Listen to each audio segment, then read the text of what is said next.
What's going on, Z-Warriors? MrWaffles here. Today I'm just going to bring you guys my theory on how I think the new card game is going to play out. Again, based on what I'm seeing and trying to get a basic understanding of the texts that are in there, the other stuff that's in this one that's not in the Japanese one. So just a basic overall theory based on what I've seen so far. First things first, we're just going to talk about the blue or the circles that are on the cards in the top left corner. So if you look at a card, for example, we're going to look at Wisha's Corrosion or whatever, how it's pronounced. It has a cost of 1, and we see the number 1 in the left corner, and then we also see a blue circle. So I either have two theories. Either the card costs 2 and you need to pay at least 1 blue energy, or the card costs 1 but you have to use a blue energy to play it. My theory is that I think it does cost 2 and it costs at least 1 blue energy to play it. Reason being is if you look at the effect of it, it says counterattack, so obviously it can be used on your opponent's turn. Negate that attack, then choose one of your energy and switch it to active mode. The reason why I say that, the number on the top left is definitely, cost, and then the circle, the whatever color circle is, also adds to the energy pay cost, is because if you play this card and it only costs 1, you pretty much cast it for free, because you pay your 1 and then you negate the attack and then you choose the same energy and then you switch it back to active. So if a card is rested, it goes sideways, and if it's active, it goes vertical. So pretty much, if it's horizontal, it's tapped out, like in Magic, you can't use it, but active means it's available to use as a resource or whatever the case may be. I think the number at the top left is definitely, the cost, and the circles are also additional to the cost, but that's the requirement to at least play it. So you need at least 1 blue, which is also good, because then it really factors into deck building. So instead of trying to build, just splash the most broken cards of any color into your deck, you have to think about, okay, if I want to play this card, I need to have at least 1 X color energy. I can't just play whatever. So it really ties into deck building, and it's a really good way to keep decks, I think, in check, because they can't just abuse a certain card, because they need to have the certain resources or certain colors available to use it in the first place. So I'm gonna go with the theory that the number on the top left is the cost, and then the circles are also the cost, but you just need that specific type of color to play it. So in this case, we just Corrosion, whatever, costs 2, but you need at least 1 blue energy. We have the new evolve keyword, which we don't have in the Japanese version, and what perplexes me about this is, my theory is, I think you can also play the card as is, or you can choose to evolve it. Maybe, in the rule book, if you evolve a card, you get an extra bonus or something.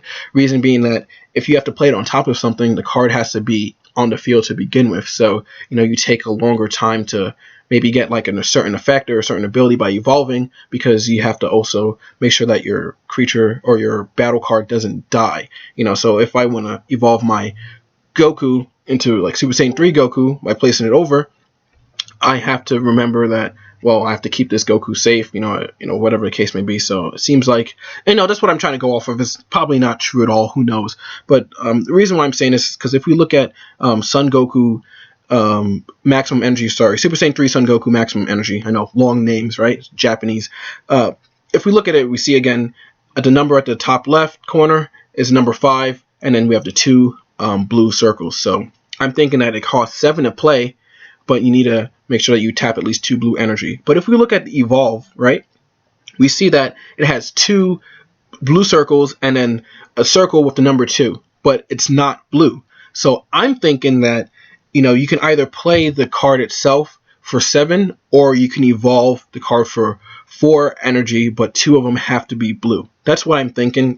Again, we'll see what happens when the game officially comes out. But if we look at the card, it says, when you evolve this card gains dual attack, which is once per turn, this card can attack. When this card attacks, switch the card to active mode after the battle for the duration of the turn. So basically, attack, it taps, and then stands up again and can attack again, right? Dual attack, right? So I'm thinking, okay, if this card has the evolve, which says evolve blue, blue, 2, I'm thinking, okay, we also see that on the top left it has 5 and then the 2 blue circles. So like, which one is it? So again, I think you can also play cards that have the keyword evolve just as regular cards, which you pay the cost at the top left corner. Or if you have a Son Goku in play and then you want to evolve it, it's going to cost less, which makes sense because you have to play the Goku first and then you have to evolve it over it. So at least that makes it where you don't have to have dead cards in your hand, in the sense that, oh man, like my Goku's dead, I can't evolve it, I have this dead Goku 3 in my hand or something like that. We have 2 cards that evolve. We have the God Rush Son Goku and the Super Saiyan 3 one. Now the God Rush Son Goku is such a tongue twister, you know. I don't know why I keep saying Sun. It's because he's like punching the sun or something like that. But this one, you know, has cost 6 plus 3 blue energy. So if you want to play it from your hand, it's going to cost a hefty 9. 3 of the energy needs to be blue. But if we look at the evolve, it has 3 blue and then 2 not. So I'm thinking if you want to evolve it over your Goku, whatever type of Goku, we'll see how that plays out in the game. You know, it's going to cost 5 to evolve, but 3 of them have to be blue energy, and then 2 can be whatever, you know, it can be. And also, it says when you play this card, choose all your opponent's battle cards with blocker, and then bring them to your hand. So you basically bounce your opponent's cards that says blocker into their hand. So the reason why I think you're able to play cards that say evolve just as regular battle cards is because this God Rush Son Goku doesn't say when you evolve this card. It says when you play this card, whereas the other one says when you evolve it, it gets X effect. So I'm thinking, you know, when you just play it, you know, you get that ability, and then for some reason I'm trying to think, okay, what's the point of evolving this card if I'm not getting any benefit out of it? Because it doesn't say when you evolve this card gain X ability like the Super Saiyan 3 Goku. Again, I don't know, again, if when you evolve a card you get a certain bonus, so it gives you incentive to evolve, because in this case, you know, why would I try and evolve this Goku if I don't get an ability when I evolve it? You know, I can, again, it's I guess the cost of the fact that, you know, you can either pay 9 to play it and get the ability, or try and evolve it, but you know, the other one gives you something for evolving it. So I don't know if there's an in-game mechanic that says like when you evolve gain a life or something like that, or some kind of benefit where you want to be like, okay, I can see why I want to take the extra step to evolve, because you know, certain cards might just be better off just playing it from your hand, even though it might cost a little bit more. So we'll see how that goes. Again, if it's all confusing for you, you know, I understand, but just to basically sum it all up, I think that the cards that say evolve on them, I think you can just play them outright by paying the cost in the top left corner, the number plus any additional blue circles that you might see, or you could evolve it by paying the cost, which is also indicated next to the word. And I just think that the circles, the colored circles that are on the cost of the card also add to that cost, but you just have to play that certain type of energy in order to play it. And you see that with Magic too. You know, if you want to play this like black creature, it might be like 2 black and then 2 colorless or something like that. So I think it's like the same kind of idea here.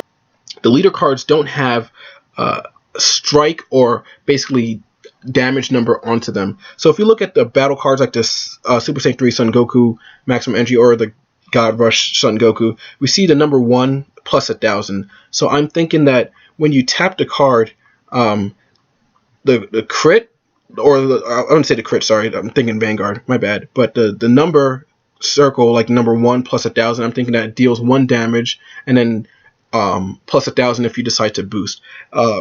If we look at the leaders, compare this leader to the Japanese one, you'll see that in the Japanese one, next to the number, you see the number 2.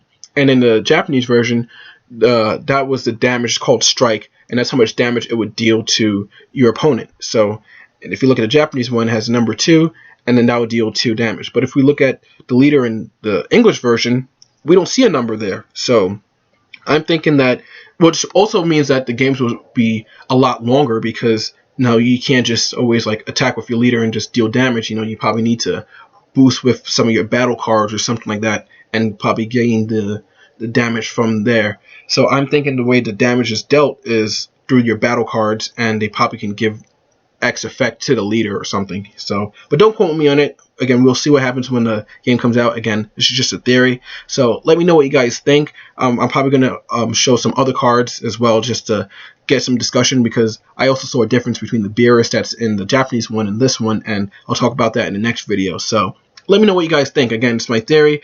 Who knows how it's going to shake up, but it looks like the game is definitely going to be a lot drawn out in the terms of, your leader doesn't automatically do damage, so you have to rely on your battle cards or whatever case may be to do damage, which is good because in the Japanese game, you can sit behind your leader and just attack and force damage through. But this one, you still get the benefit of drawing, but it wouldn't deal damage. So I think games would be a lot longer and a lot more decision making because of that. So who knows what's going to happen, but again, hopefully you guys can definitely support the game. I have all the information on the side of this template that I whipped up, as well as all the information down below. So if you like what you saw, just don't forget to like and subscribe. It really helps and goes a long way. And share this with your friends. It's a new take on a Dragon Ball Z card game, and I hope you guys enjoy it. Until next time, Z Warriors, Mr. Waffles out.